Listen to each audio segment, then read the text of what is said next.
성전 안에다가 가장 더러워하는 돼지 피를 팍 갖다 뿌리고, 그 제단에다가 돼지 대가리를 잘라가지고 놓고 제사 지내라 그러고. 저는 성경을 처음 접할 때부터 특별하게 이스라엘의 모든 절기들, 제사 문제, 여기에 신경을 참 많이 썼습니다. 왜냐하면은 제 태생 자체가 또 제사를 많이 지내는 종갓집에서, 유교 집안에서 태어났기 때문에 신앙을 가지고 난 뒤에도 과연 우리의 제사와 이스라엘 제사가 어떻게 다르며 우리의 명절과 그들의 명절이 어떻게 다른가, 여기에 남모르는 관심이 갈 수밖에 없습니다. 왜냐하면은 이제 신앙을 가지고 난 뒤에 제사는 지내지 않아요. 그러나 늘 어떤 그 오랜 세월 살아왔던 그 삶의 문화의 찌꺼기가 저를 잡아 당깁니다. 과연 그 제사가 그렇게 나쁜 것인가? 이스라엘 제사는 어떤 것인데 자꾸 여기에 이제 비교가 되니까. 그래서 공부를 좀 열심히 했습니다.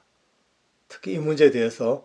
또 그 당시에 이제 서울에서 신학 하시던 우리 목사님께서 이와 관련된 책들도 많이 보내주시고 해가지고 참 진하게 공부했어요. 하다 보니 나름대로 절기, 유월절, 초막절, 장막절, 오순절, 이런 절기의 의미와 그 다음에 그에 관련된 여러 가지 이 상황들, 제사도 번제, 화목제, 속건제, 속죄제 전부 이제 훑어가면서 이런 의미, 나름대로 이 절기와 제사에 대해서는 상당히 이제 잘 정리가 돼가지고 있었어요. 그런데 쭉 다시 이제 성경을 읽고 또 하다 보니까 어느 날 신약 성경을 읽는데요, 듣도 보도 못했던 절기가 하나 툭 튀어나오더라고요. 아니, 적어도 절기에 대해서는 누구보다 빠삭할 정도로 많이 공부했다 했는데, 아니, 듣도 못한 절기가 또 나오니까 이게 무슨 수전절. 예, 요한복음에 보니까 예수님께서 수전절, 그 겨울에 수전절이 나오는데, 아니, 수전절이 뭐야? 알렉산더 대왕 아시죠? 알렉산더. 그 엄청난 제국을 만들었던 그가 죽고 그 밑에 장군 4사람이 그 제국을 4등분 해가지고 하나씩 이제 왕이 됩니다. 유럽 쪽을 하나 맡고, 그 다음에 아시아 쪽 하나 맡고, 저 북쪽에 수리아 쪽 하나 맡고, 남쪽에 애굽 맡고, 그래서 서로 이제 정치를 하죠. 근데 북쪽에 수리아하고 남쪽에 애굽하고 서로 어르르르 만나면 맨 어르르르입니다. 서로만 틈만 나면 싸웁니다. 그 수리아의 임금이 막 군대를 몇십만 만들어 가지고 쫙 남쪽으로 치고 내려옵니다. 그럼 꼭 통과하는 지점이 어디냐? 이스라엘을 통과해야 돼.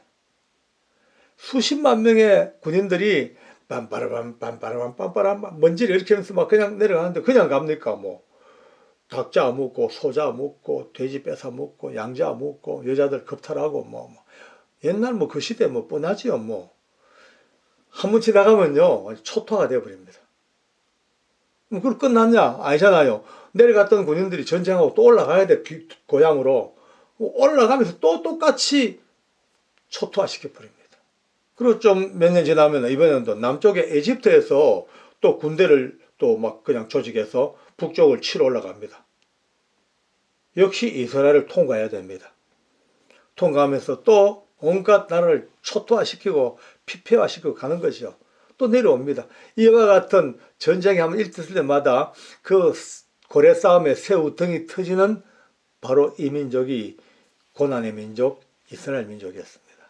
참기름 틀에 참기름 넣고 쥐어 짜듯이 이 민족을 역사의 참기름 틀 속에 집어넣고 그냥 매냥 쥐어짜는 그 고난의 고통, 언젠가 그 고통의 마지막 툭 터지는 깨 터지는 소리 속에 메시아를 보내기로 약속하셨습니다만은 어쨌든 그건 나중의 일이고 고난의 길은 계속됩니다.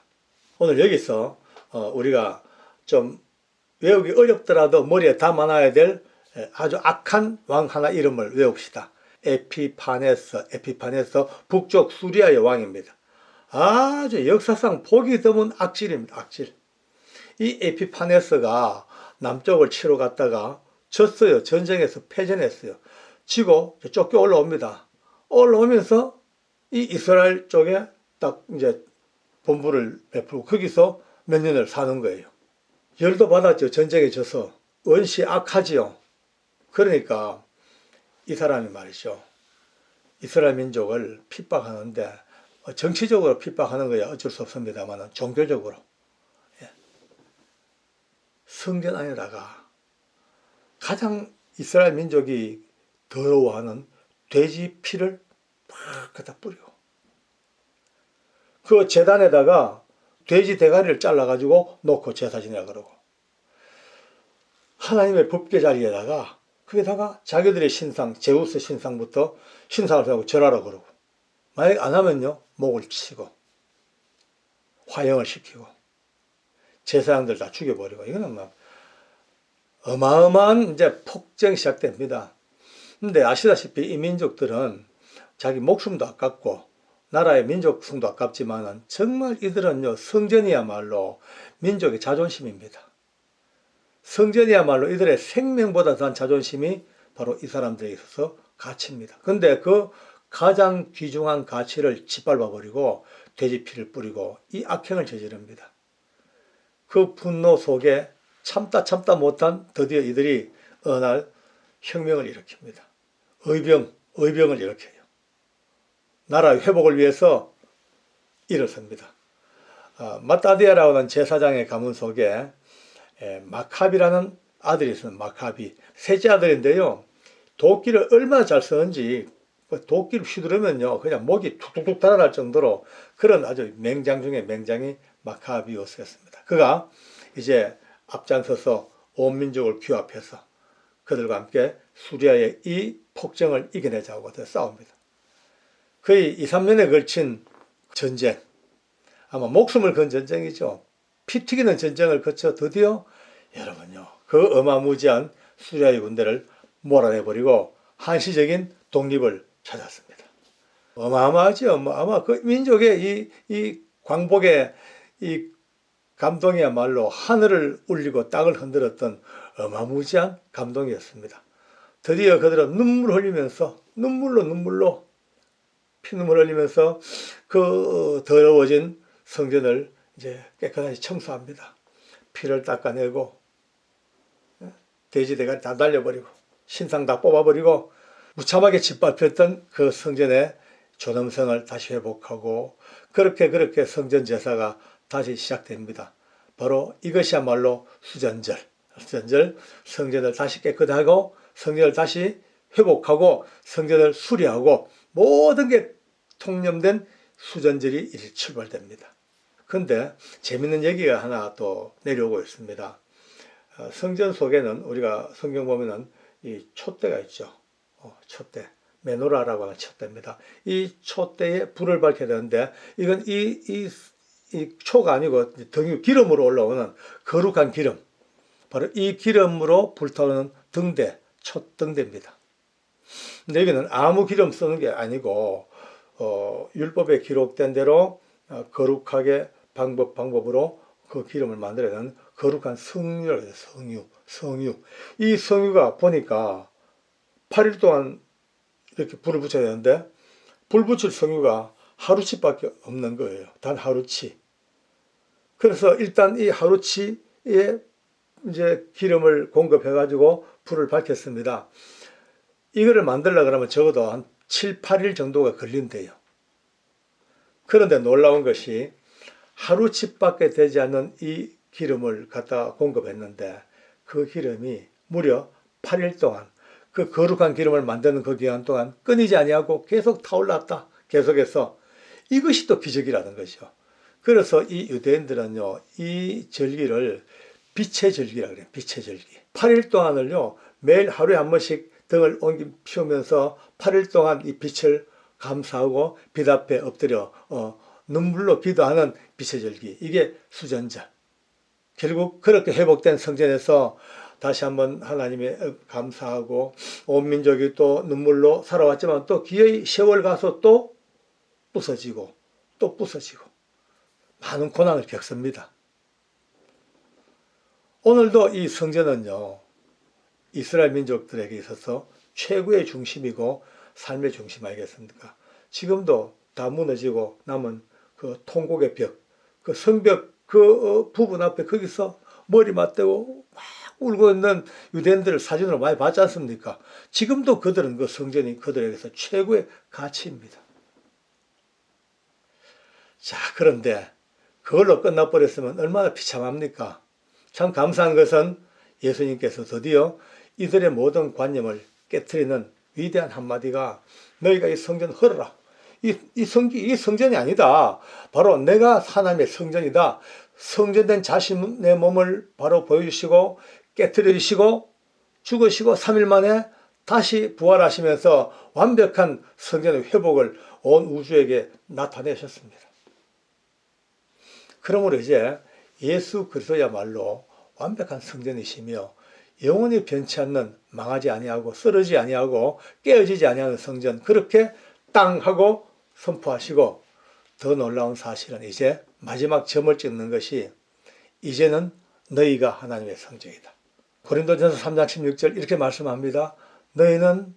너희가 하나님의 성전인 것과 하나님의 성령이 너희 안에 계시는 것을 알지 못하느냐? 라고 묻습니다. 우리들에게 묻고 계십니다. 그렇습니다. 이제 저도 여러분도 이제는 하나님의 성전입니다.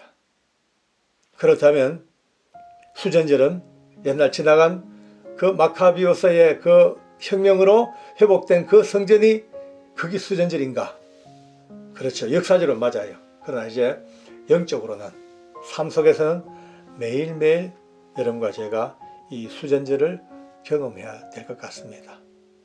지금은 우리가 하나님의 성전인 것 두말할 것 없는 진리이십니다. 하나님의 선포이시며 예수님의 우리에게 준 축복이십니다.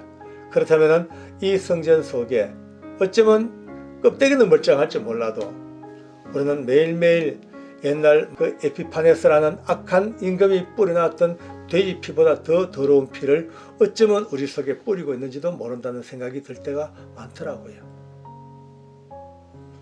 가장 혐오하는 돼지 머리 올려놓고 성전을 기만했던 그들보다 어쩌면 내 속에 돼지 머리보다 더 가정스럽고 더 더러운 것이 혹시나 들었을지도 모른다는 우려를 날마다 스스로 가져봅니다.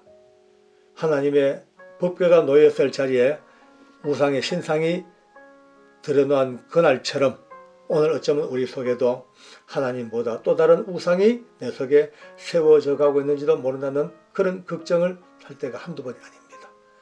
이제 알았다면, 이제 수전절 알았다면 매일매일 여러분과 제가 나의 수전절을 이제 겪어가는 은혜가 있기를 바랍니다.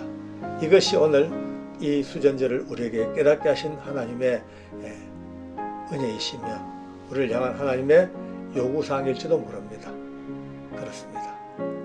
피를 닦아내고 돼지머리 치우고 우상 뽑아내고 날마다 거룩한 성전으로 아버지 앞에 모실 수 있는 그런 은혜가 우리 가운데 있기를 간절히 원합니다. 기도하겠습니다. 우리 하나님 아버지, 참 감사합니다. 역사 속의 수전절이 오늘 이 시간 나의 수전절이 되게 하시고 매 순간 내게 세워지는 하나님의 은혜의 부르심, 깨끗하고 정결케 살라 하시는 하나님의 은총의 요구사항 앞에 감사함으로 무릎을 꿇고 아멘으로 응답할 수 있는 우리 모두가 될 수 있도록 은혜를 베풀어 주시옵소서. 하나님 감사합니다. 정결하게 살겠습니다. 깨끗하게 살겠습니다. 은혜롭게 살겠습니다. 날마다 성전답게 잘 관리할 수 있는 믿음의 거룩한 성전 관리자가 되게 하겠습니다. 예수님의 이름으로 기도합니다. 아멘.